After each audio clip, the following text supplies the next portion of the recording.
warahmatullahi wabarakatuh. Suara saya terdengar? Terdengar, Bu. Ya, baik. Alhamdulillah pada hari ini, hari Kamis ya, di tengah kesibukan kita mempersiapkan AKAS ya, tapi ya kuliah kalian pun jangan sampai terlewat gitu ya. Apa namanya, di antara banyak pekerjaan, buat saya ternyata tidak mudah gitu membagi waktu, tetapi ya saya pikir harusnya mungkin saya punya asisten ya. Selama ini saya sering dibantu oleh Ismi Siti Rabani untuk untuk mengerjakan urusan-urusan tertentu ya Ismi ya. Alhamdulillah. Hari ini sesuai dengan rencana kita akan mempresentasikan ya siapa Nahda ya terkait variabel dummy, lalu juga model ANOPA, ANCOPA mungkin ya. Nah saya nggak tahu nanti gimana Nahdanya aja presentasi tentang apa, kita perhatikan dan kita simak dan mudah-mudahan memberikan manfaat untuk kalian semua ya, insya Allah. Langsung saja ya Nahda. Iya, Bu. Ibu izin off cam ya, Bu, soalnya takut ngandet gitu. Baik.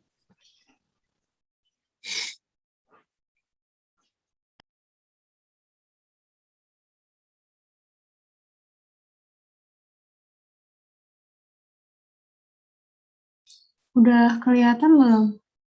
Udah, Bu. Udah. Bentar. Oke. Assalamualaikum warahmatullahi wabarakatuh. Selamat pagi. Assalamualaikum warahmatullahi wabarakatuh. Selamat pagi, Bu Aas juga. Pagi ini saya akan menjelaskan tentang model regresi, variabel dummy, dan probit logit. Oke, next, Bu.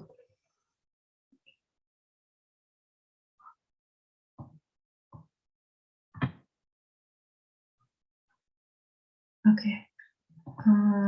Sebentar. Nah, pembahasannya intinya ada 3. Yang pertama ada pengantar teori, yang kedua ada konsep dasar probit logit, yang ketiga, salah. Yang ketiga itu langsung ke teknis perhitungan. Next, Bu. Nah, yang pertama ada variabel dummy.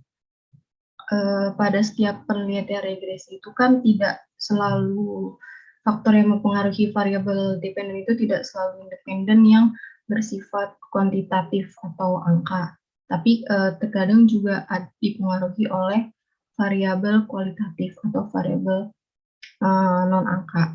Nah, variabel dummy ini merupakan sebuah variabel yang digunakan ketika akan melakukan perubahan ke dalam bentuk variabel kualitatif, di mana sebelumnya adalah variabel kuantitatif seperti gender, agama, ras, transformasi suatu kebijakan, pemerintah, dan lain sebagainya. Nah, variabel dummy ini mempunyai nilai 1 atau D sama dengan 1 pada satu kategori dan mempunyai 0 atau D sama dengan 0 pada kategori lainnya. Nah, pada regresi berganda, variabel dummy ini bisa diterapkan bila variabel independennya misal berupa gender. Satunya itu laki-laki atau 0 itu perempuan. Atau contoh lain pendidikan. Satunya itu sarjana atau 0 itu non sarjana.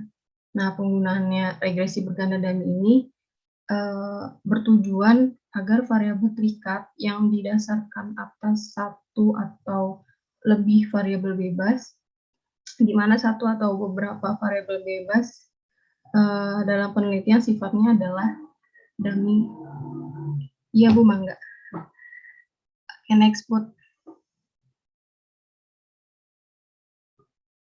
ada ketentuan yang selanjutnya adalah ketentuan menggunakan variabel dummy. Yang pertama, jika kategori M dimiliki oleh variabel kualitatif, maka gunakanlah variabel dummy M1. Nah, jebakan dummy ini akan terjadi kalau tidak mengikuti alurnya gitu, di mana akan terjadi kolinearitas sempurna bila terdapat beberapa hubungan yang pasti di antara variabel. Maka dari itu, untuk setiap regresor kualitatifnya, jumlah variabel dummy yang diikutsertakan harus dikurangi 1 dari jumlah variabel tersebut. Yang kedua, kategori dasar atau kategori acuan atau kategori pembanding dan lain sebagainya yang dihilangkan itu adalah sebutan bagi kategori yang tidak ada variabel dummy-nya. Yang ketiga, nilai rata-rata kategori acuan ditunjukkan oleh nilai intercept X1. Lalu yang keempat, koefisien intercept diferensial merupakan koefisien yang melekat pada tiap variabel dummy. Nah, ini merupakan nilai yang menjelaskan perbedaan di antara nilai intercept kategori yang variabel dummy-nya bernilai 1 dengan koefisien intercept kategori acuan. Nah, apabila kualitatifnya memiliki jumlah lebih dari 1 kategori, pilihan kategori acuan diserahkan pada peneliti sepenuhnya. Terkait metode mana yang lebih baik, digunakan dengan menggunakan intercept atau menghilangkan intercept. Oke, next. Next lagi, Bu. Nah, selanjutnya ada konsep dasar probit logit. Yang pertama ada model probit. Probit ini tuh salah satu jenis analisis regresi yang dipakai untuk menunjukkan keterkaitan antara suatu variabel terikat dengan variabel bebas.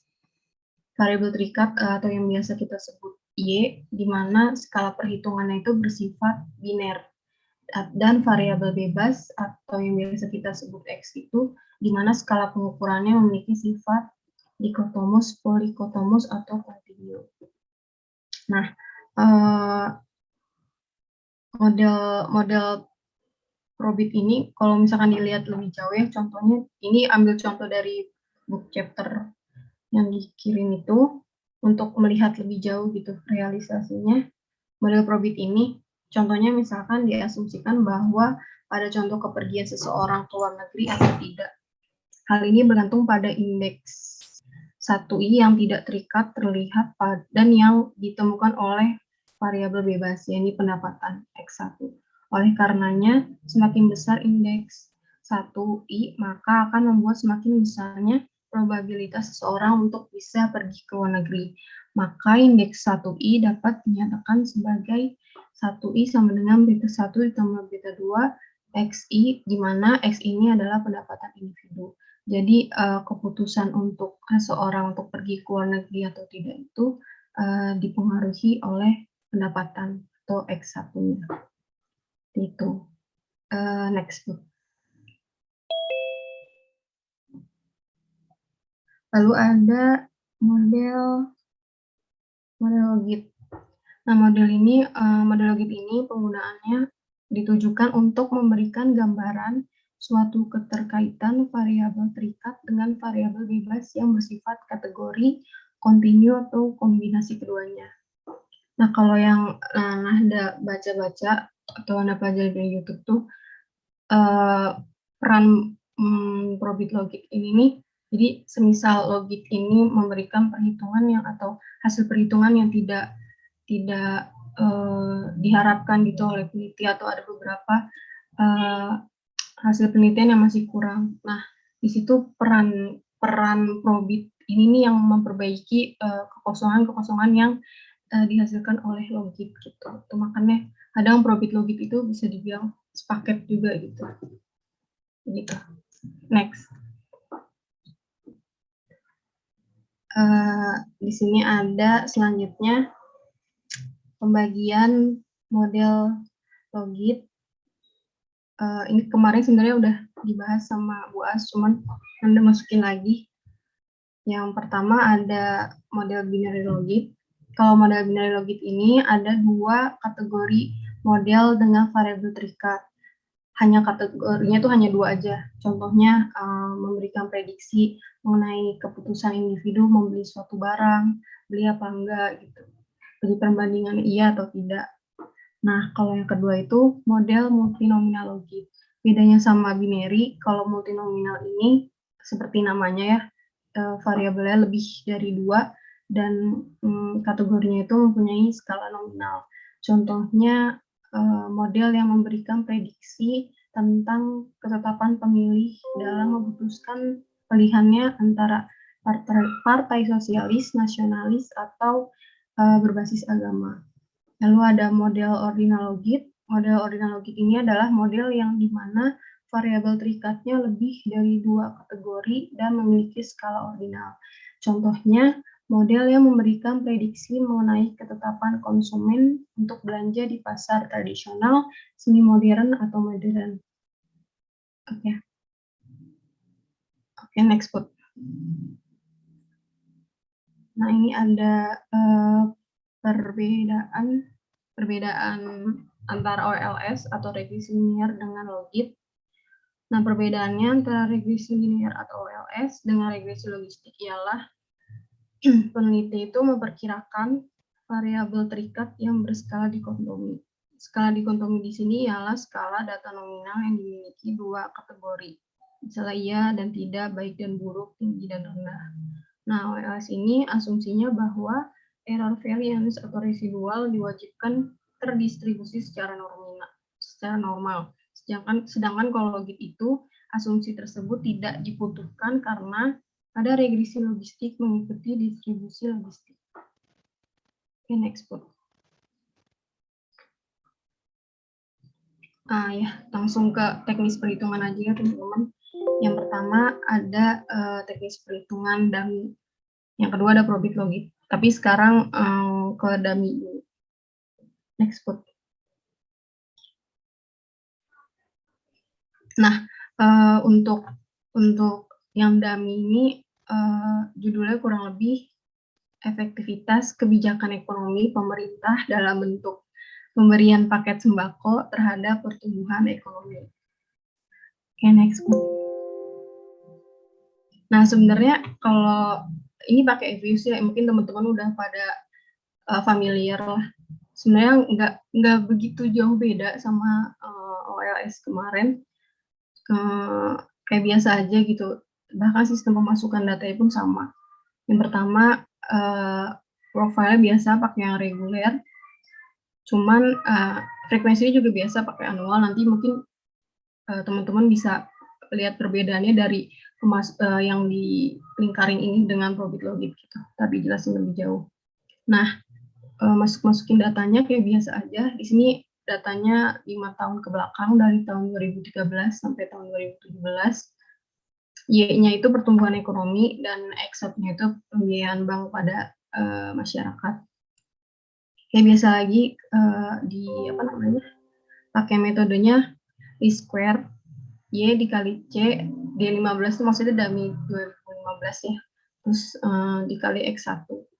Itu mungkin kalau teman-teman udah biasa ya kalau yang awal-awal ini. Nah, next. Nah, kalau dilihat dari hasil probabilitasnya itu kan tidak signifikan atau tidak mempengaruhi gitu. Jadi ada atau tidaknya kebijakan paket sembako oleh pemerintah itu pertumbuhan ekonomi akan selalu berkembang karena ada banyak faktor untuk ekonomi terus berkembang kan, nggak hanya kebijakan pemerintah atau kebijakan pembagian sembako saja gitu. Tapi bukan berarti tidak berpengaruh, cuman nggak begitu banyak gitu. Tapi ketika kebijakan sembako ini datang, pertumbuhannya tuh meningkat gitu, jadi lebih tinggi. Nah, ini kayak hasil rumusnya aja. Kalau sebelum dummy 15 atau kebijakan sembako pemerintah belum masuk itu, Y sama dengan C ditambah X1. Itu Y sama dengan, di sini bisa dilihat 6,37 ditambah 0,10. Nah, setelah kebijakan sembako itu masuk atau daminya masuk, itu menjadi Y sama dengan koefisien ditambah D15 dan 15 ditambah X1.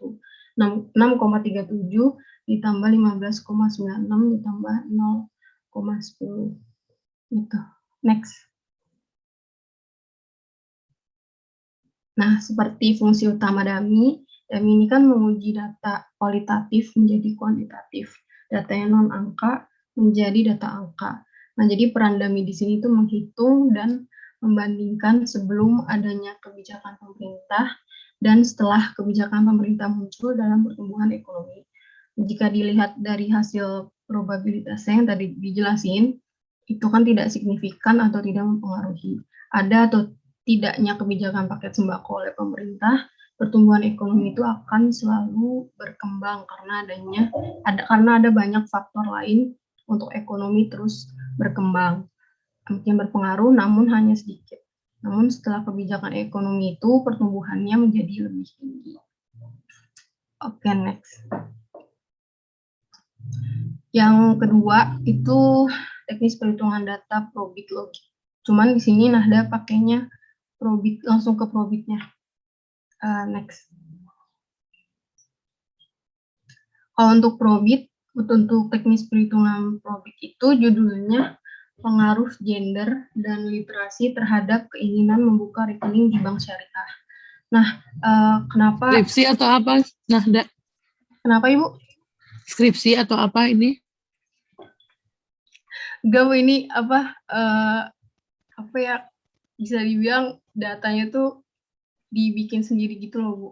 Soalnya bingung juga, soalnya kalau misalkan dummy itu kan yang kalau Anda dapetin itu bisa perhitungan itu bisa time series apa gimana. Nah, kalau probit logit ini datanya cross section, Bu. Jadi yang ada kayak responden gitu-gitu, Bu. Bingung gitu masukinnya. Jadi kalau yang ini nih bisa dibilang datanya Anda bikin sendiri gitu, cuman acuannya dari book chapter gitu. Cuma beda-beda dikit aja sih. Gitu. Oh, ini jadi Nahda yang desain gitu? Iya, Bu. Dibantu jaga juga. Tapi Nanya-nanya. bagus. Iya. Bagus. Soalnya bingung, Bu, soalnya kan kalau ini pas dicoba di Evius-nya juga emang nggak bisa, emang harus pakai data yang cross section gitu, Bu. Nah, belum ada tentang ini. Ya, tentang pengaruh gender dan literasi terhadap keinginan membuka rekening di bank syariah. Judulnya itu kurang lebih, teman-teman. Oke, next. Nah, ini sama lagi ya teknis perhitungannya, cuman perbedaannya di sini ya work file-nya yang tadi itu sama yang tadi itu beda. Kalau yang ini unstructured atau pakai data yang cross section tadi. Nah, data range-nya pakai observation-nya 10. Jadi kalau ini mah tergantung berapa orang yang mau dijadi responden gitu misalkan. Nah, di sini Nahda ambilnya 10 aja gitu. Biar nggak banyak-banyak. Dia ambilnya 10 aja. Nah, Y-nya itu minat seorang untuk membuka rekening. Nah, X1-nya itu gender, X2-nya literasi. Di sini gendernya itu digambarin kayak yang tadi dijelasin, 1 itu laki-laki, 0 itu perempuan. Nah, kalau dilihat di sini datanya kan yang di table-table itu ada, kalau dibacanya itu ada laki-laki yang, kalau yang pertama itu, ada perempuan yang mengetahui literasinya lalu dia minat. Ada juga yang benar-benar nggak tahu literasi, terus biasanya laki-laki, jadi dia nggak minat. Bisa dilihat aja di situ datanya. Nah, sama lagi di equation lagi. Terus next hasilnya. Nah, ini perbedaannya di sini nanti metodenya diubah jadi binary. Ya kan? Terus di sini kalian bisa milih gitu mau probit apa logit, cuman kalau Nahda tuh langsung ke probit karena kan biar lebih efisien aja gitu. Karena logit kan, karena probit kan pada dasarnya kayak memperbaiki yang belum ada di logit gitu. Jadi biar lebih efektif dan efisien, langsung ke probit aja. Nah, untuk hasilnya, kalau lihat dari koefisiennya itu, dan probabilitasnya itu kan di atas 0,5. Ini hasilnya tuh tipis-tipis ya, teman-teman bisa lihat, nggak beda jauh. Soalnya mungkin karena datanya dibikin sendiri dan ya jadi hasilnya nggak beda jauh gitu. Dijelaskan bahwa gender atau X1 itu maupun X2 atau tingkat literasi seorang itu tetap berpengaruh signifikan. Kalau kalian lihat di bawah situ ada McFadden R-square. Nah, McFadden R-square ini dia itu kayak menjelaskan kalau hubungan X1 dan X2 itu tuh sebesar apa gitu hubungannya. Nah, kalau dia itu kan total itu 19% ya. 19%. Nah, sisanya kan berarti 81%. Nah, 81% ini tergantung keputusan dan kepribadian.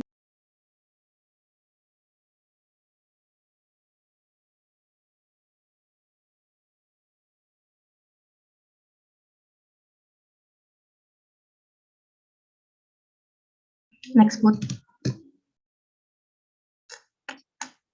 Nah, kalau kalian dari yang hasil tadi itu terus pencet view di paling kiri atas, terus ada di paling bawah tuh ada namanya goodness of fit test.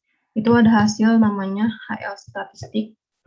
Nah, kalau probabilitas Chi-square dan HL statistik ini di atas 0,05, berarti kan datanya itu atau modelnya itu digunakan sudah benar gitu atau udah masuk akal. Nah, hasil dari data yang tadi itu totalnya 8,2. Itu berarti kan data yang dihitung itu atau model yang digunakan itu sudah benar. Nah, ini untuk membuktikan aja sih kalau ini. Kalau data itu udah benar gitu, walaupun bikin sendiri. Oke, next. Nah, terus ada expectation, prediction, evaluation of binary specification. Jadi ini kayak persenan benar atau enggaknya prediksi kita gitu. Nah, kalau hasil dari data saya itu, kalau yang persenan benar itu, asumsi kita itu sebesar 33%. Jadi 33% perempuan yang tahu literasi dan berminat membuka rekening bank syariah kalau hasil dari datanya.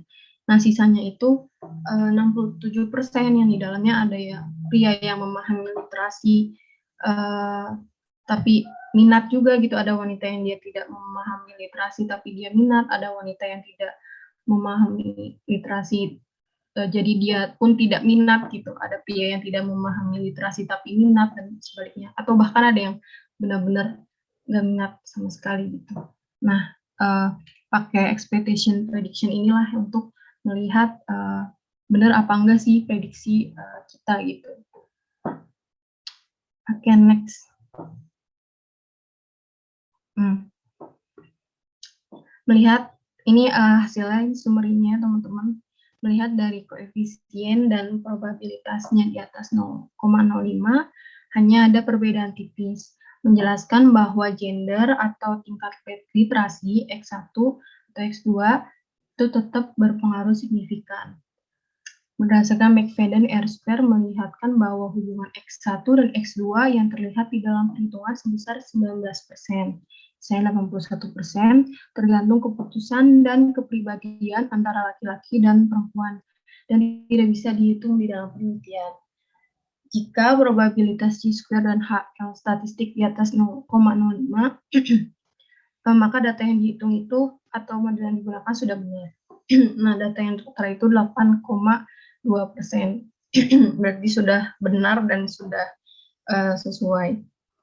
Nah, yang dijelasin sama seperti yang dijelasin tadi, kalau probit itu kan digunakan apabila hasil tes logik tidak sesuai dengan apa yang diharapkan.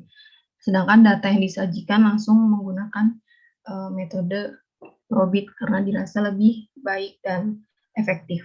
Seperti itu. Next. Ya, selesai. Sekian teman-teman, sekian Bu. Kurang lebihnya mohon maaf kalau masih banyak kekurangan. Kalau masih bingung juga sebenarnya. Makasih banyak teman-teman atas perhatiannya. Assalamualaikum warahmatullahi wabarakatuh.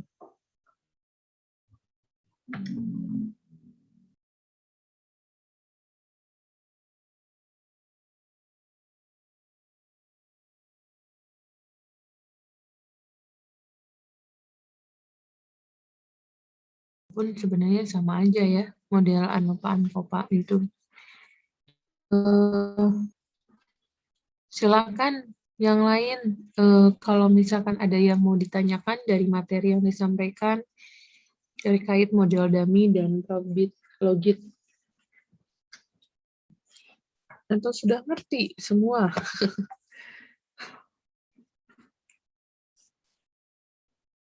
Bagaimana? Yuk.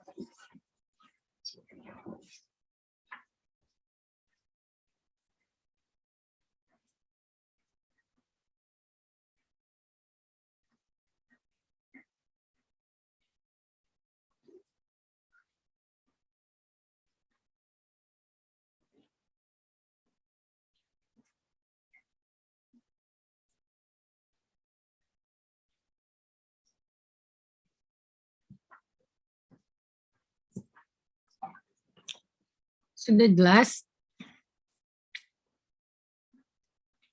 Tidak ada yang perlu ditanyakan?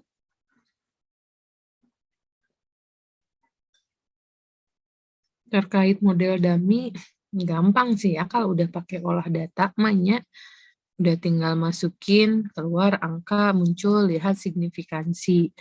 Terus untuk model probit juga sama gitu ya, probit logit. Intinya sudah sudah mempertimbangkan hal tersebut gitu. Sudah ngerti? Ibu, ingin konfirmasi aja gitu, Bu. Kalau misalnya dia modelnya logit tapi pakai alatnya SMPLS itu nggak apa-apa kan, Bu? Atau gimana, Bu? Model apa, Mi?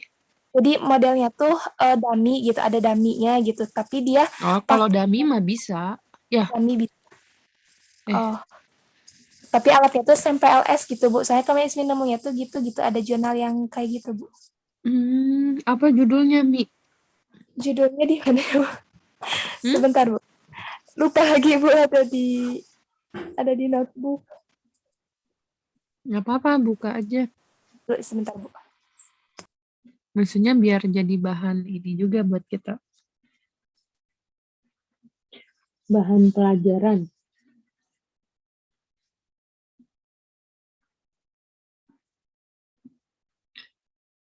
Dan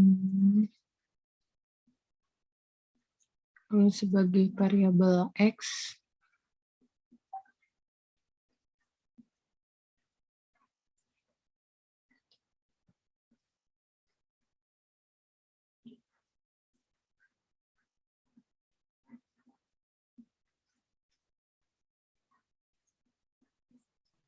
Ibu, izin tapi sama Ibu. Izin apa? Izin bertanya tapi sama Ibu. Boleh. Jadi kelemahan dari metode variabel dummy ini apa, Bu? Soalnya dilihat di Google Scholar itu ya tentang jurnal ekonomi terlebih mengenai yang menggunakan metode ini tuh kehitung jari gitu, nggak seperti. Iya, nggak banyak. Nggak banyak gitu ya maksudnya, Tia? Iya, Bu. Dilihat dari cutting juga sangat-sangat ada, pernah ada baca. Iya, sangat sedikit, Bu. Jadi apa gitu kelemahannya dari metode ini? Gak menarik kali ya.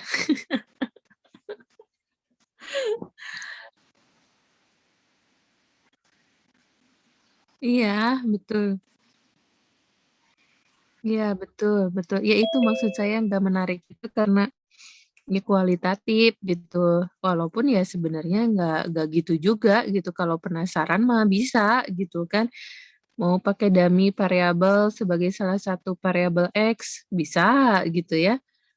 Justru yang tadi yang dicontohkan oleh Nahda mungkin dengan penasehatnya Jagat gitu kan, memunculkan Bener-bener.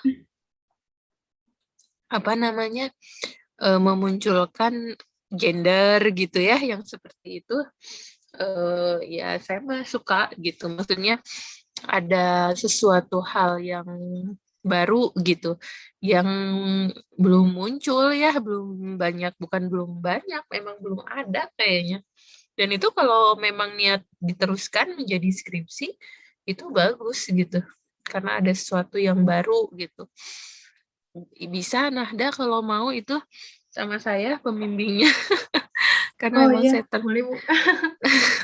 iya karena saya tertarik gitu kalau bicara masalah gender gitu kan. Disertasi saya juga kan terkait gender sebenarnya. Tapi in Islamic perspective gitu ya. Seperti itu. Nah, terus kalau misalkan mau dijadikan model probit gitu ya, dijadikan model probit, ya sama juga mungkin apa gitu. Padahal sih sebenarnya banyak yang bisa dieksplor gitu kan dengan model probit gitu. Apa namanya? Bentar, saya nyari casan dulu. Dengan model probit itu seperti apa gitu. Bisa gitu. Ya, silakan itu mah. Tia juga kalau mau pakai model probit boleh. Tidak menutup kemungkinan Tia ya. Tapi ya tadi kenapa ya gitu, sebenarnya nggak kenapa ya, orang mungkin merasa kurang interest aja gitu kalau misalkan pakai model kualitatif gitu. Kalau kemarin tuh Pak Kusnedi ya di mata kuliah metode riset itu menyampaikan gitu bahwa kayak UGM gitu, ada beberapa universitas gitu atau fakultas ekonomi ya khususnya yang memang sepertinya harga mati gitu bahwa ekonomi itu harus quantitative approach gitu, seperti itu tiap. Padahal sih sebenarnya nggak juga gitu, kayak UI juga sekarang sih sudah sering ngasih pelatihan kualitatif malah ya. UI itu sering ngasih pelatihan kualitatif. Jadi intinya, nah kakak tingkat kalian tuh terakhir yang kemarin ya, dan itu dipuji sih kalau sama kita yang dosen perempuan gitu ya. Kenapa? Karena dia coba keluar dari zona nyaman walaupun udah lama, udah 7 tahun kan dia tuh lebih bahkan dia mencoba ya, saya nggak bisa pakai ekonometrik, saya nggak ngerti gitu kan. Karena kalau kita bicara sejarah ekonomi sebenarnya ya, seperti yang kalian ketahui siapa mbahnya Adam Smith gitu ya, terus John Maynard Keynes sih udah mulai gitu ya menyusun formula-formula kuantitatif. Kalau kayak Adam Smith gitu ya yang dianggap sebagai mbah ekonomi, itu kan pendekatannya sebenarnya lebih banyak ke apa namanya tuh, kualitatif sebenarnya. Dia bicara masalah etika, moral gitu ya, walaupun akhirnya ada beberapa hal yang dianggap tidak sesuai katanya dengan Islamic perspektif gitu, tapi tidak semua tentunya. Begitu. Ya, Tia ya. Jadi kalau Tia mau pakai dummy, mau pakai probit, logit, silakan. Sangat diperbolehkan ya. Bukan berarti itu dilarang, enggak. Asal masuk aja logikanya seperti apa.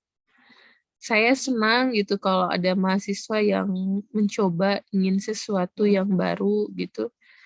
Itu sangat menantang justru kalau menurut saya. Ya.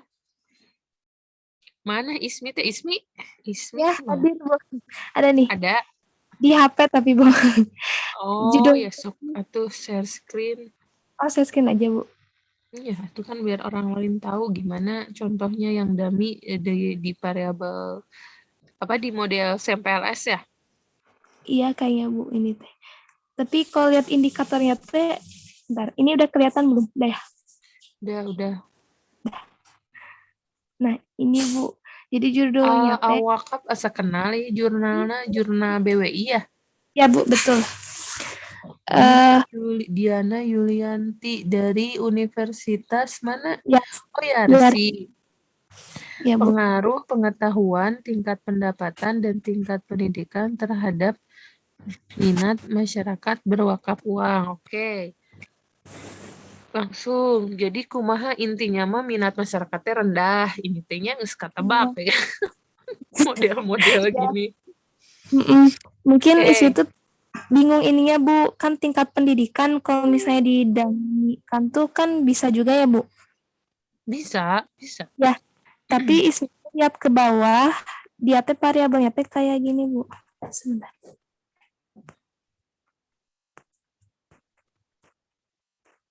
Nah, tingkat Ini pendidikan. masuk ke jurnal Awakaf.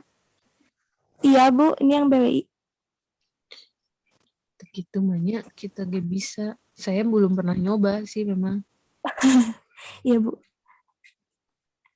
Ini, Bu, jadi tingkat pendidikannya tuh pendidikan formal yang terakhir ditempuh di sini tuh nggak jelas sih item pertanyaan 1, 2, 3, 4. Nah, like Mana? ini, Bu. Tingkat pendidikan. Tapi di sini Pendidikan formal adalah jalur pendidikan yang terstruktur dan yang terdiri atas pendidikan dasar. Oke, oh dia pakai Likert. Likert ya, Bu. Jadi ini teh dia teh termasuk ke dummy atau enggak sih, Bu, sebenarnya? Dummy sih harusnya mah ya. Coba diolah datanya mana? Ada Ini, Bu.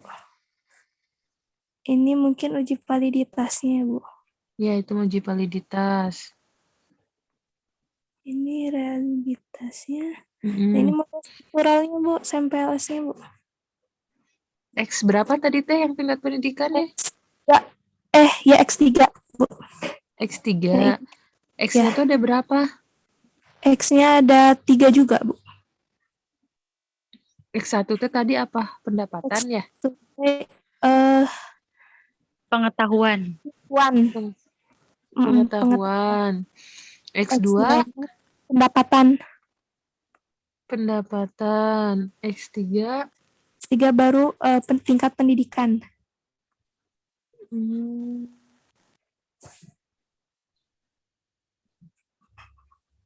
Ini X31 tuh apa ya? SD gitu? Bukan. Enggak, nah itu teh gak ada keterangannya, Bu, di sini ya teh. Gak jelas ya. Nggak jelas.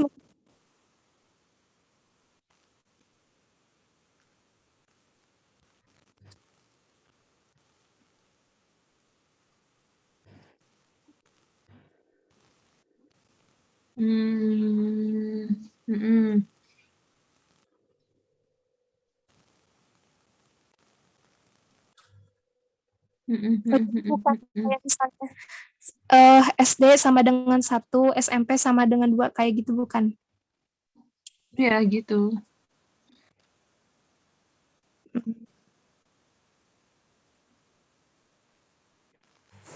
Oke. Coba hasil pembahasannya gimana, Ismi? Sebentar, Bu.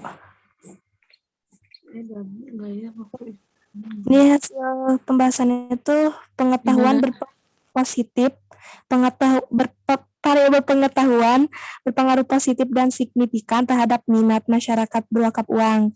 Kemudian tingkat pendapatan berpengaruh positif dan signifikan terhadap minat masyarakat berwakaf uang. Namun pendidikan tuh di sini berpengaruh negatif dan tidak signifikan terhadap minat masyarakat berwakaf uang, Bu. Gitu. Ya, bisa aja sih ya. Artinya cuman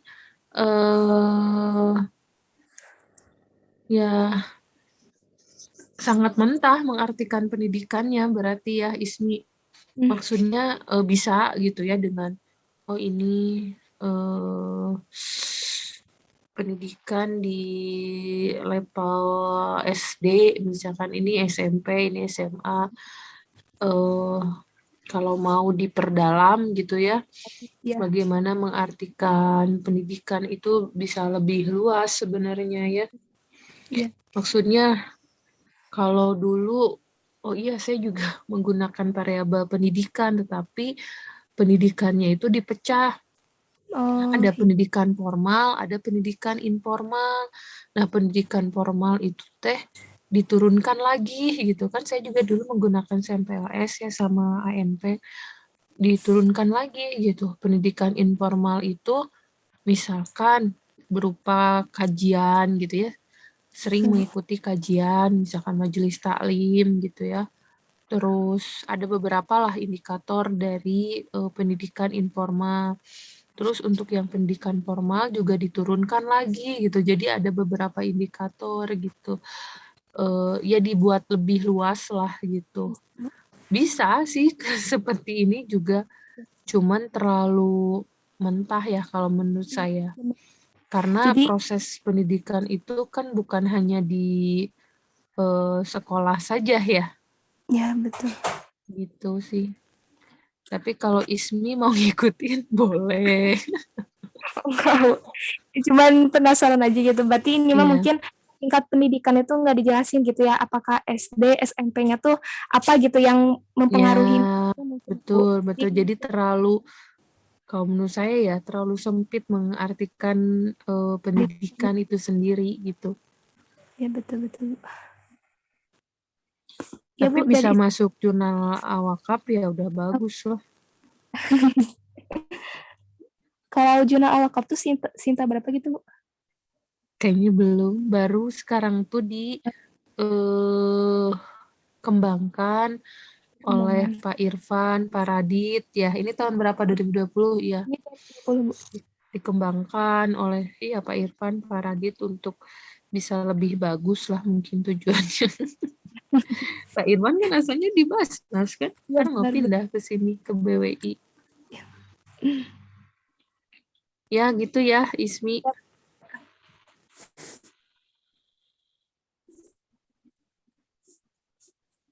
Ada lagi yang mau berbagi, sharing terkait model penelitian, kira-kira apa? Yang jelas saya berharap ya kalian sudah semester 7, tantangan nih untuk segera buat proposal penelitian gitu, kira-kira yang kalian kan sudah hatam ya, udah belajar Medlit, udah belajar seminar gitu, udah banyak belajar lah pastinya. Jadi silakan kalau mau maju dari sekarang, silakan. Asal di ACC aja sama siapa yang kalian maunya, dosen pembimbingnya siapa gitu.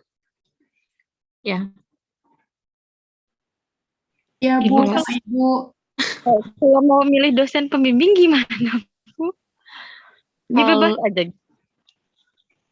Nah, itu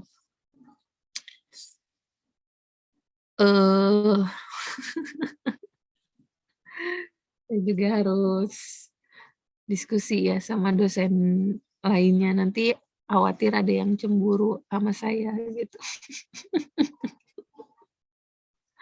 Dianggap saya yang memilih mahasiswa katanya, padahal mah boro-boro milih ya.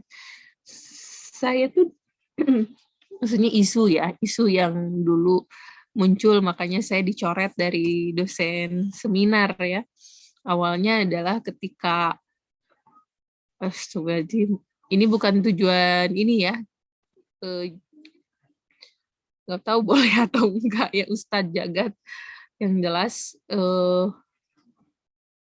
nggak dilanjut udah. Nggak apa-apa Bu.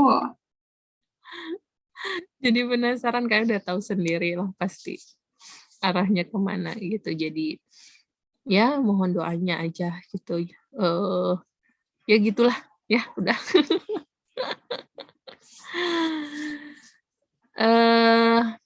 Oke, siapa lagi yang mau bertanya? Udah cukup? Karena saya harus siap-siap ke kampus ini. Janjian sama mahasiswa yang menyelesaikan video sama yang merapihkan dokumen AKAS kita. Kita minggu depan ya, mohon doanya. Bu, emang ngaruh ke kita? Ya mudah-mudahan lah gitu ya. Mudah-mudahan gitu dengan adanya AKAS bisa mengupgrade atau membranding prodi kita ya semakin baik gitu ya, mudah-mudahan. Apalagi ya? Ya intinya kita semakin baik lah, seperti itu. Sudah cukup? Ibu izin Kalau bertanya. ya, gimana Putih? Kalau besok ada berarti minggu depan ada perkuliahan atau gimana? Ada apa? Perkuliahan. Kita tuh kebagian tanggal 6 tuh hari apa? Rabu. Rabu? Iya, Bu. Iya, Rabu mah nggak ada mata kuliah ada ya, ada Medlit ada. Medlit, kalau Medlit kan dosennya sama Pak Kusnendi. Pak Kusnendi sama Prof. Edi, jadi tetap jalan kayaknya. Yang enggak itu Rabu, pokoknya Senin, Selasa, Rabu, mata kuliah saya mah sampai Kamis mungkin ya minggu depan kalau mata kuliahnya dengan saya itu nggak ada kayaknya ya, tapi jangan itu dulu. Saya juga nggak tahu, kayak penugasan mungkin kalau mata kuliahnya saya gitu ya. Baik, Bu.